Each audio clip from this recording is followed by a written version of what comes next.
kind of what I'm going to be talking about here today, is how to set up a really good, reliable, and useful and easily maintainable automation framework for UI functional tests.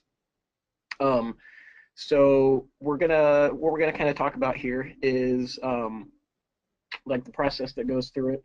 Automation frameworks kind of follow the same thing that we were just talking about earlier with define, decompose, and decide. So you kind of do the same thing with an automation framework. You want to keep your actual logic for how the application flows separated from your individual tests. The main reason for doing this is it allows you to easily update in one spot if application changes, whether it be how it's laid out on screen, the actual flow for doing common test routines, basically anything. So you can update in one spot, and however many thousands of tests you're running are not broken when you get a new version of your application. So I'm gonna kind of walk through the agenda here in the PowerPoint, and then I will get into kind of more of a live demo and presentation for how to actually go about this. So first of all, you should always be using source control. You want to get your project structure, your test asset structure, all of that set up from the get-go. It'll make your life a lot easier in the long run if you have a really good organized test asset environment. The first thing you would want to do is familiarize yourself with the application, do some exploratory testing, start working on some basic name mapping or object identification if you're doing it that way. And just kind of take notes on what your common flows are and what you're going to need to create as far as utilities for your tests to use. One of the biggest steps is, we live in a world where there's all kinds of data being passed around. We're running on different environments, especially if you have some kind of continuous integration set up.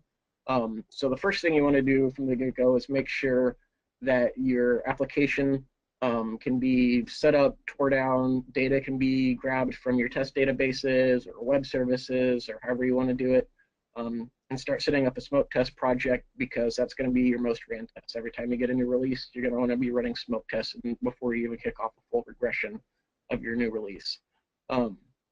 You want to keep kind of your data that you're getting from wherever you're pulling it from, whether it be an Excel file, a test database, a web service, and kind of abstract that data out into your own objects inside of your framework. This allows you to not have to rely on the layout of the data being static. Allows you to not have to rely on it being in the same place all the time. And so your tests will be focused more on testing the functionality of the application, not the logic behind how to get the application running and the data you need.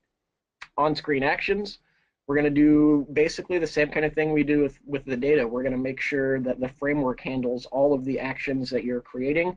And so when you get ready to start creating tests, you don't have to worry about that logic. All you're doing is putting in place different building blocks.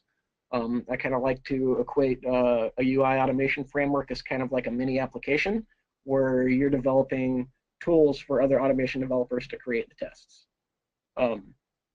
Any actions that are going to be interacting with your data, you want to be able to use those same data objects that you're creating in your data scripts. So all you have to do is just pass one object around all of your tests, and you always know the data that you're going to have is going to be there. You can verify your expected results and make sure your application is meeting its requirements.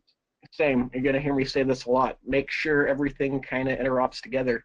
Your verifications, if you're grabbing data and putting them into a text field, and you want to verify that the data is written correctly, well, you don't want to hard code any of that. You want to use the data that you got and verify the application behaves to meet the requirements. Again, everything kind of works together. We're making building blocks here, and I'll show you what is really useful and why this is a really good idea to do when I get into the live presentation. And then finally, if you've set everything up properly, it should be very easy to adjust how you're logging, exporting your test run logs to a specific network share or on a web server, reporting, being able to send out emails to alert people that a build failed. Hey, we have problems, we need someone looking at this. So that's kind of the really high level overview of what I'm going to be talking about.